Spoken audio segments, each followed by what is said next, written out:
ଜାମ୍ମୁ କାଶ୍ମୀର ଆକ୍ରମଣରେ ପାକ୍ ଆତଙ୍କବାଦୀ ସମ୍ପୃକ୍ତ ସେନା ଟ୍ରକ୍ ଉପରେ ଫିଙ୍ଗିଲେ ଗ୍ରେନେଡ୍। ଆସନ୍ତୁ ଜାଣିବା ଏହାର ସର୍ଭିସେସ୍ ଖବର ବିଷୟରେ।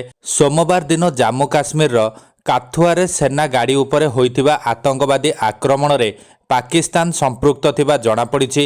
ପାକ୍ ଆତଙ୍କବାଦୀମାନେ ଅତ୍ୟାଧୁନିକ ଅସ୍ତ୍ରଶସ୍ତ୍ର ବ୍ୟବହାର କରି ଘଟାଇଥିବା ଏହି ଆକ୍ରମଣରେ ଅନେକ ଆହତ ହୋଇଛନ୍ତି। ଆତଙ୍କବାଦୀମାନେ ଯୋଜନାବଦ୍ଧ ଭାବେ ଏହି ଆକ୍ରମଣ କରିଥିବା ସୂଚନା ରହିଛି। ସୂତ୍ର ଅନୁଯାୟୀ ଉନ୍ନତ ଅସ୍ତ୍ରଶସ୍ତ୍ର ମଧ୍ୟରେ M4 କାର୍ବାଇନ୍ ରାଇଫଲ ଏବଂ ବିସ୍ଫୋରକ ଉପକରଣ ଅନ୍ତର୍ଭୁକ୍ତ ଥିଲା।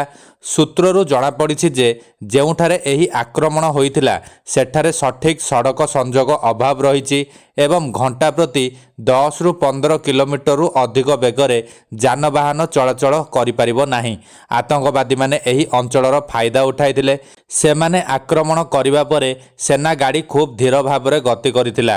2ରୁ 3 ଆତଙ୍କବାଦୀ ଏବଂ 1ରୁ 2 ସ୍ଥାନୀୟ ଗାଇଡ୍ ପାହାଡ଼ ଉପରେ ଅବସ୍ଥାପନ କରିଥିଲେ। ଆତଙ୍କବାଦୀମାନେ ପ୍ରଥମେ ସେନା ଗାଡ଼ିରେ ଗ୍ରେନେଡ୍ ଆକ୍ରମଣ କରିଥିଲେ ଏବଂ ପରେ ସେମାନଙ୍କ ଉପରକୁ ଗୁଳି ଚଳାଇଥିଲେ। ପୂର୍ବ ଆତଙ୍କବାଦୀ ଆକ୍ରମଣ ପରି ଡ୍ରାଇଭର ପ୍ରଥମ ଟାର୍ଗେଟ୍ ଥିଲା।